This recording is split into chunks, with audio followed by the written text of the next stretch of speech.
everyone.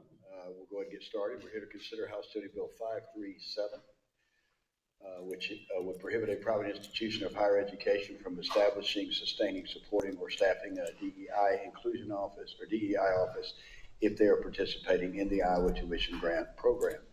Joining me on this subcommittee today, Representative Wheeler, Representative Brown-Powers. If you would like to speak on the legislation, I think we have 30 minutes allotted, so that should be plenty of time. If you'd like to come up and speak for or against, undecided, whatever, come up and just press the button that looks like the top half of a human being. And go ahead and identify yourself, please, and what organization you represent, or if you're a private citizen, that's fine too. And then we'll give everyone about 2 minutes to speak. So if someone would like to come up. Anyone?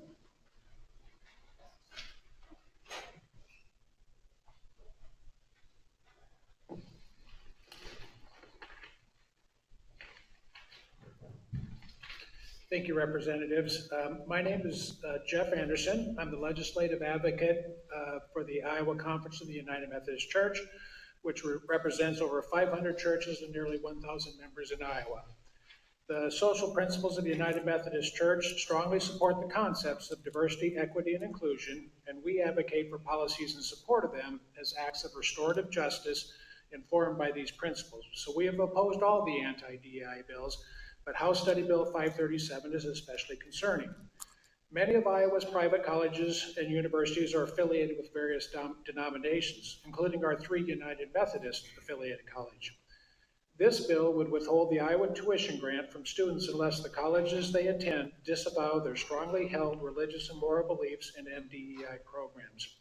Support of diversity and equity and inclusion programs is not a zero-sum game, where providing particular supports for one student or group of students comes at the expense of others.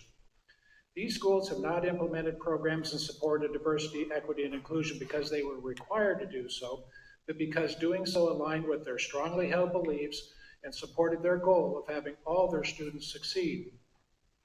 We are also concerned that using the threat of withholding the Iowa tuition grant would set a very bad precedent. While we were not happy with a bill last year that impacted DEI initiatives for cities, counties, and community colleges that moved forward, we did appreciate that senators on both sides of the aisle expressed serious reservations about the precedent of using the Iowa tuition grant to try to exert control over Iowa's private colleges and universities and remove the private colleges from that bill. We would ask that you please not advance House Study Bill 537.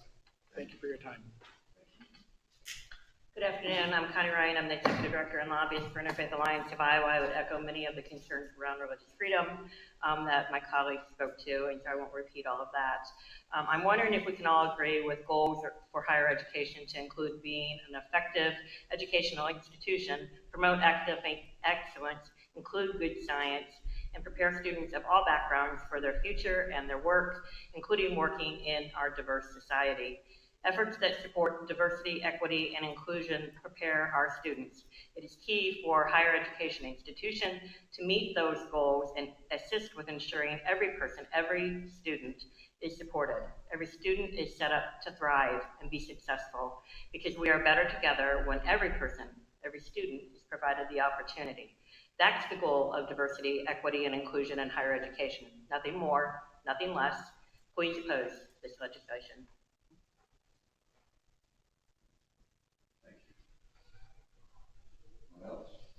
Anyone else? Okay, Representative Brown-Powers. We're awfully quiet. So I am not supportive of this bill for obvious reasons, but I think that it is a really overstep that we are making going into the private colleges and telling them what they can and cannot do. I think that it's almost threatening to the private colleges that they can't teach certain subjects. I think students go to certain private colleges for whatever reason. Many of those reasons are religious reasons, and that would fit under DEI. So I believe that this is one that I'm going to hold off on signing off on.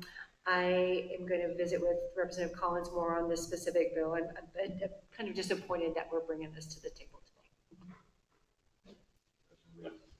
Thank you, Mr. Chair. I'm fully supportive, and I have Dort. I think they'll be okay. Well, Well, thank you for the conversation. Thank you for the concerns raised regarding the private institutions. I would point out that private institutions could continue to have DEI offices if they choose. They just would not get to receive the Iowa tuition grant taxpayer money. That is taxpayer money. I think page 2, lines 12 through 16 for me best encapsulate the objectives of this legislation. It states, quote, any effort to manipulate or otherwise influence the composition of the faculty or student body with reference to race, sex, color, or ethnicity, apart from ensuring colorblind and sex-neutral admissions and hiring in accordance with state and federal anti-discrimination laws, unquote. I think that should be the objective. We want colorblind, sex-neutral admissions, meaning then they will be based on merit. Once upon a time, that was the ultimate goal of the civil rights movement in this country, and it needs to be our goal once again. This goal will never be attained when we engage in discrimination through admission policies that function on anything other than merit. So I will advance this bill to the Higher Education Committee for continued conversation. So thank you all for coming today.